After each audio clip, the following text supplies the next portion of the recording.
What up, fight fans? This is Squared Circle Productions. I'm coming with my new rant. This one is called Catchweight Madness. Enough with the BS already. Okay, I'm about to hit y'all with another part of a recurring theme that I've been doing over the last 3 or 4 rants, and this is about the evolution of boxing. And I'm gonna tie this in with the catchweight thing. Okay. Another aspect of the evolution of boxing is we're gonna have to look as the fighter as from a perspective of a businessman and a negotiator. Okay, and so from that standpoint, another aspect of the Floyd Mayweather Manny Pacquiao fight was the emergence of the boxer as a businessman and as a negotiator. Okay, during the fight, you know, with Mayweather with his TMT promotions and everything, he knows the game so well, you know, being a second generation fighter and basically being handled his whole career by his uncle and his uncles and his father. So he knew all the traps and all the tricks of the game, you know. His experience in the Olympics, things like that, just put a hunger inside of him and made him realize what this game was all about. So once he got out from under Bob Arum's thumb, you know, he started carving out his own niche. And you know, a lot of people going around calling the fighters prima donnas and divas and all that stuff. But honestly, there's a term called rank has its privilege. Okay, and my thing is, if you've climbed the ladder like Floyd Mayweather or Manny Pacquiao or any of these type of fighters, or Bernard Hopkins, anybody that's had a lengthy career, you know, and have rose to prominence, you know, you do get somewhat of a pass as far as, you know, being able to negotiate the terms of your fights and things like that. Okay, you know what I'm saying? Because at the end of the day, man, you done climbed the mountain. So, you know what I'm saying? I mean, I'm not saying be like Ric Flair or something, you know, try to hold on to the belt by all means necessary. But, you know what I'm saying?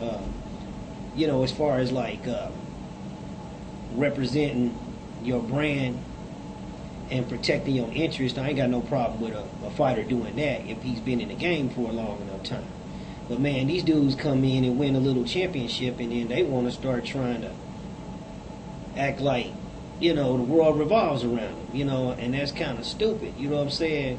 But, I mean, it is something we have to contend with, you know, because, like I said, during the Mayweather fight, you know, going with Mayweather and Pacquiao, Manny Pacquiao watched some things, and he saw how much power Floyd Mayweather had, and he liked that, you know, and that's why he's doing this thing right now where he's taking forever to decide who he's going to fight for his last fight. You know what I'm saying? Because he's seen how Floyd did things, and he said, man, I like that. So now he wants this to be his decision. And he don't want it to be known until he wants it to be known. And on that, I can't even knock the dude. You know what I'm saying? But getting back to the subject at hand, catchweights are stupid because the junior and super divisions are basically catchweight divisions. So most of these catchweights fall somewhere in between. So what's the point? Now, actually, I know why they do it. You know what I'm saying? I mean, the honest truth of the matter is because they do it to gain an advantage over the other fighter. Because, like I said, 9 times out of 10, these dudes is walking around 20 pounds, 15 to 20 pounds heavier than the weight class they fight in. And then they dehydrate themselves, you know, and then they make the weight, and then they rehydrate the day before the fight. And then they 20 pounds heavier the day of the fight. You understand what I'm trying to say? But, you know, so dudes be like, well, this dude is this much weight, so I'm going to try and make him come down. That 5 pounds or whatever makes a difference. But to me, it's bullshit. Pure and simple, man. You know what I'm saying? It's bullshit. You know, just fight at a weight that you can maintain. To be honest with you, you know what I'm saying? If you go through a conditioning camp, a 6-week conditioning camp, whatever you weigh after your 6 weeks of conditioning, if you still 15 pounds over the weight you fight at, then maybe you need to go up 5 more pounds. You understand what I'm trying to say? To me, it's stupid. Because all you're doing is dehydrating yourself. You know what I'm saying? And you're really taking away from your power. Energy depleted. Why not just fight at the weight that you can comfortably maintain? You know, instead of doing all this crazy stuff to try to hold on to it. Then you slowly move up. I mean, honestly, most of the weight classes ain't even that big of a difference in the weight. You know what I'm saying? You know, let's go with lightweight. Lightweight is 135 pounds. You know what I'm saying? The next weight class up, super welterweight? Junior welterweight, super lightweight. What's that? 140 pounds, 5 pounds difference. So it's retarded to sit here and fight a I know that's not politically correct, but oh well. It's retarded. It's retarded to sit here and negotiate down to, well, I want to fight at 132 pounds, 133 pounds. You know, look, who gives a crap, man? It's, last time I checked, anything over 131 pounds is lightweight. 131, 135 is lightweight. So I don't understand why you trying to negotiate a fight down to a 2-3 different weight, 2-3 different pound difference between the actual weight you fighting in. I mean, it's getting so stupid to the point that Canelo Alvarez and Triple G don't want to fight each other. You know what I'm saying? And they demanded that he fight at 155. Well, damn, that is middleweight any damn way. Middleweight is what, 155 to 160. So he's gonna put a rehydration clause in there that the day of the fight, dude can't be no more than 10 pounds over 155s, which would be 165. You know, dumb stuff, man. You know what I'm saying? If you really real, what's going to my next point. Great fighters can easily fight and beat a person who outweighs them by 20 pounds. Okay, I'm gonna try and put the link to this video in the description. But it's an old school movie from like the 90s called Gladiator with Cuba Gooding and Brian Dennehy in there. And not Brian Dennehy, but Ossie Davis was like a trainer. And he was just pointing out to the main character, he was telling him like Cuba Gooding's character, you know, he was like a lighter weight, but he was fighting like light heavyweights and crap. He was like a welter, junior welter or something. He was fighting guys like 20 pounds heavier. You know, and dude was talking about how he, you know, a lot of fighters can't do that, but he's good enough to where he can actually step up and fight bigger guys. You know what I'm saying? I mean, and honestly, if you really calling yourself a world champion and you want to say you the greatest and you the best, man, I don't see why it's such a big deal for you to sit here and cry and whine and punk out about, I'm only going to fight the fight at 155, or I'm only going to fight the fight at 144. Man, look, if you 144 is fucking welterweight. I mean, let's just cut the bullshit. You know what I'm saying? Last time I checked, junior welter is 140 pounds.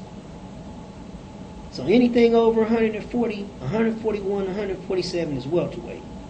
So stop it. Stop it. Stop trying to, if you a junior welterweight, fight at junior welterweight. 140. If you're going anything else, damn it, you're fighting at welterweight. Let's stop. Let's cut this dumb shit out, man. I mean, that's just stupid. You know what I'm saying? I mean, honestly.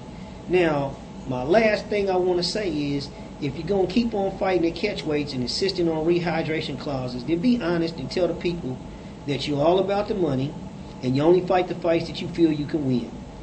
Rank has its privileges, but damn. I mean, at the end of the day, if you're just trying to get paid and you're trying to hold on to your little status and your title for as long as you can, and you'll only fight guys that's bigger than you or under you if you do something stupid and negotiate and complain about the ring and complain about, you know, I mean, I ain't even gonna trip on the ring or the gloves. I'm tripping on the weights. That's just stupid. You know, just fight at the damn weight you fighting at anyway. Because at the end of the day, if you're fighting at the traditional weight, then fine. That's why they created junior divisions and super divisions, because those are basically catchweight divisions to begin with. So there's no sense in creating a catchweight when you already have catchweight divisions. I mean, just be simple, man. If you're too damn scared, you don't feel like your skills is good enough to fight somebody 20 pounds heavier than you, 5 pounds heavier than you, then what are you in the game for? Stop fooling the people and stop trying to tell the people you're this dominant champion and I'm this record. No, man, because if you really all that, man, you ain't afraid to take a fade. You know what I'm saying? So hey, at the end of the day, man, just tell the truth. If you're scared to take an ass whooping, you're too much of a pussy to fight at the weight you want to, supposed to fight at, then just say it. You know what I'm saying? Because some people actually ain't got no problem with it. Well, at least he's honest. He keeps it real. You know? Because at the end of the day, man, you know, you don't want to get washed up and used up by the game and you want to use what you had to do that, then fine. But I don't want to hear all this talk about, and a lot of times, a lot of the fighters don't even be trying to talk that I'm the greatest stuff. It's the people that's on their nuts that always talking about, oh, my fighter's this, my fighter's that. Man, your fighter's fighting catchweights, man. He's arguing over catchweights. What was that stuff in that movie Beef with T.I. versus Little Flip? And it was like they kept doing the little cutaways to each rapper. And one is talking about the other with it. And they talking about street cred and T.I.'s going on about all the cases he got. I got dope charges, gun charges, this kind of charge, that kind of charge. And Little Flip they switching back to Little Flip. He's like, tickets, man, tickets. You know what I'm saying, man? Catchweights. That's all I'm going to say. You can say whatever you want to say about your favorite fighter, but I'm just going to keep on going. Catchweights. Catchweights. Because to me, that's what it is. Catchweights is just like tickets. You a real gangster and all you got is traffic tickets. You know what I'm saying? That's the biggest thing on your arrest record is tickets. Then if you want to sit back and say you're this great fighter and all you doing is fighting catchweights, then that's what I'm going to start calling you. A catchweight fighter. Peace out. One love.